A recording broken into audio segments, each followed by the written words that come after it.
10월 20일 월요일. 한 조각 토스트의 기적. 이삭 토스트라는 간판은 이제 우리 일상에서 낯설지 않습니다. 전국 800여 매장, 해외까지 뻗어나간 이 브랜드가 사실은 단 한 사람의 작은 선택에서 시작되었다는 사실을 아십니까? 이삭 토스트 김하경 대표는 남편의 건강 악화로 생계를 책임져야 했습니다. 학원 강사로 일했지만 수입은 부족했습니다. 그러던 어느 날 봉사활동을 마치고 먹었던 토스트 한 조각이 그의 인생을 바꾸었습니다. 토스트 장사를 시작해보자는 마음이 생긴 것입니다. 1995년 청주의 3평 남짓한 작은 가게. 새벽부터 밤늦게까지 성실히 일하던 김 대표는 단순한 재료로 토스트를 만들었지만 한 여학생의 말이 전환점이 되었습니다.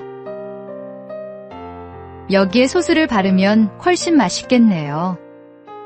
가족들과 수없이 연구한 끝에 특별한 소스가 탄생했고 이는 이삭 토스트의 상징이 되었습니다.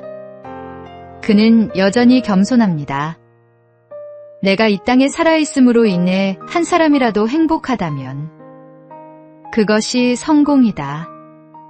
하나님은 때로 한 조각의 토스트, 한 사람의 말, 작은 계기를 통해 새로운 길을 열어주십니다. 오늘의 말씀. 사람이 무엇으로 심든지 그대로 거두리라. 오늘의 만나. 하나님의 손에 붙들린 작은 선택이 세상을 변화시키는 축복의 통로가 될 수 있습니다.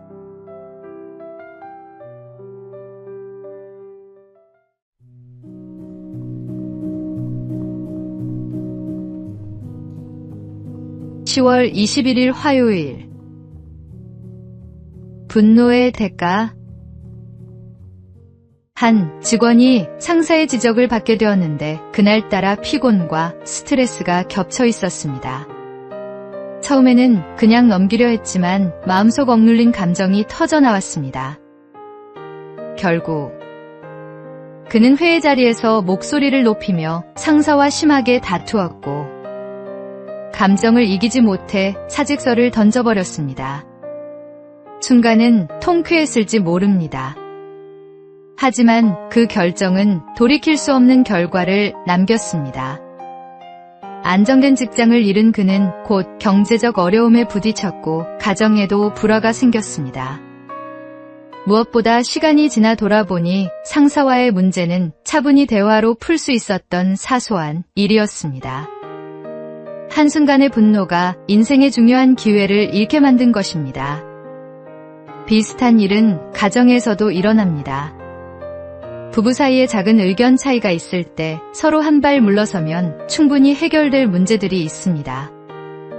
그러나 화가 난 상태에서 내뱉는 말 한마디는 상대의 마음에 깊은 상처를 남깁니다.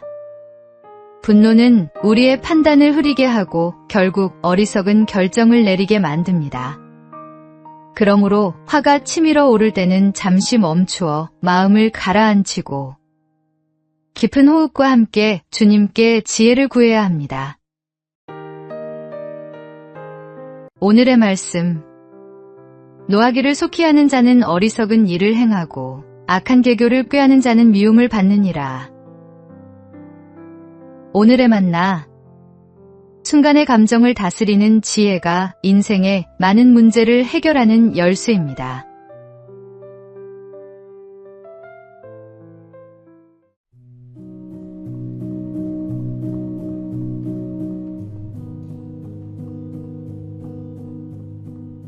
(10월 22일) 수요일. 쥐의 마음. 어느 날 한 쥐가 있었습니다. 그는 고양이에 대한 두려움 때문에 늘 고통받고 있었습니다.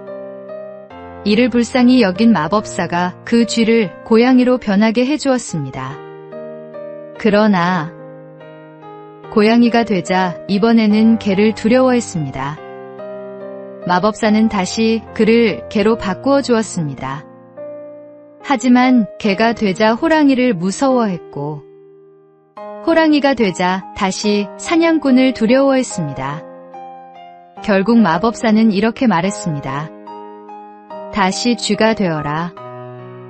내가 아무리 다른 모습으로 변한다 해도 가슴은 여전히 쥐의 가슴이니 어쩔 수 없구나. 사람들의 삶도 이와 같습니다. 아무리 환경이 변하고 조건이 나아져도 마음에 두려움이 있으면 결코 자유로울 수 없습니다. 심리학자들은 인간이 가지는 두려움의 92%는 사실 근거 없는 불안이라고 말합니다. 그러나 믿음 안에 선 사람은 그 불안에 휘둘리지 않습니다. 주님은 우리 마음에서 두려움을 몰아내시고 세상 어떤 상황에서도 흔들리지 않는 담대함, 대신 평안을 주십니다.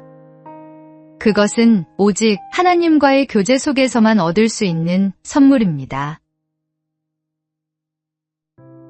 오늘의 말씀. 주 안에서 항상 기뻐하라. 내가 다시 말하노니 기뻐하라. 오늘의 만나. 환경을 바꾸려 애쓰기보다 먼저 마음을 하나님께 맡기는 것이 진정한 평안의 시작입니다.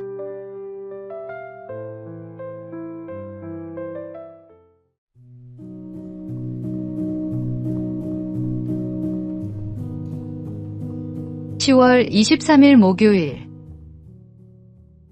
기도의 성장 단계. 기도에도 성숙의 단계가 있습니다. 1단계. 아기의 기도는 가장 초보적인 단계입니다.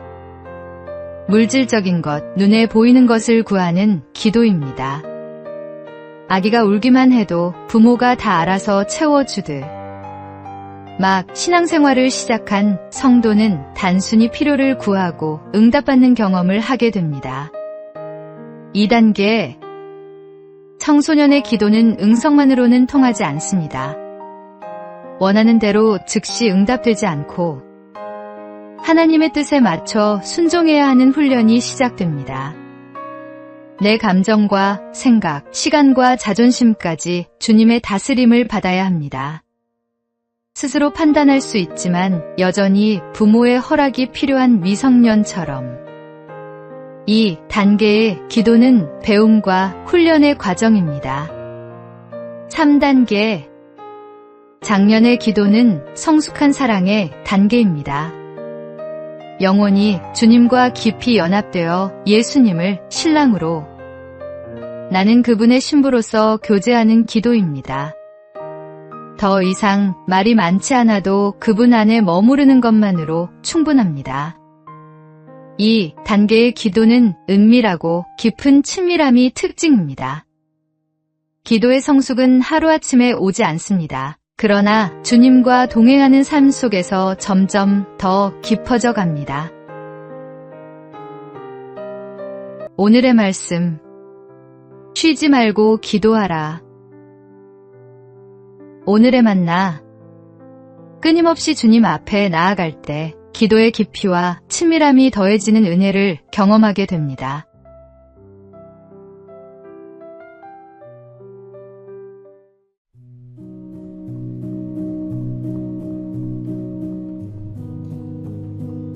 (10월 24일) 금요일.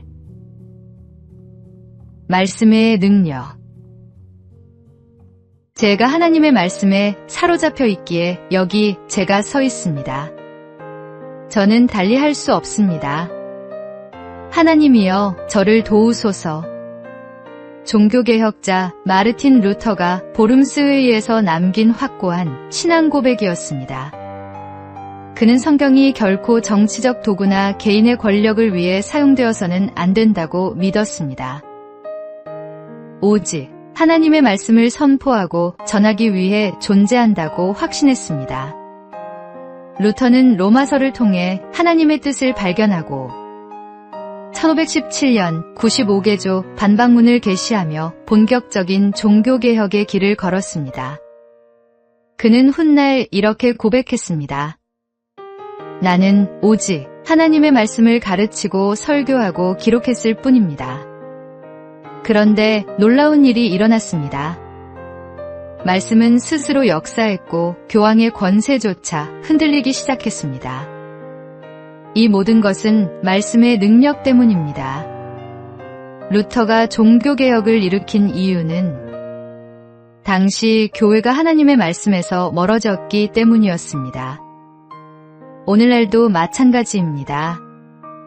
아무리 훌륭한 프로그램과 교재가 있어도 말씀에 기초한 신앙이 우선되어야 합니다. 말씀은 살아있고 능력이 있어 우리의 삶과 세상을 변화시키는 힘입니다. 오늘의 말씀. 하나님의 말씀은 살아있고 활력이 있어 좌우의 날선 어떤 검보다도 예리하여 혼과 영과 및 관절과 골수를 찔러 쪼개기까지 하며 또 마음의 생각과 뜻을 판단하나니. 오늘의 만나. 하나님의 말씀 앞에 겸손히 서서 그 능력을 경험하며 살아가는 신앙인이 되기를 소망합니다.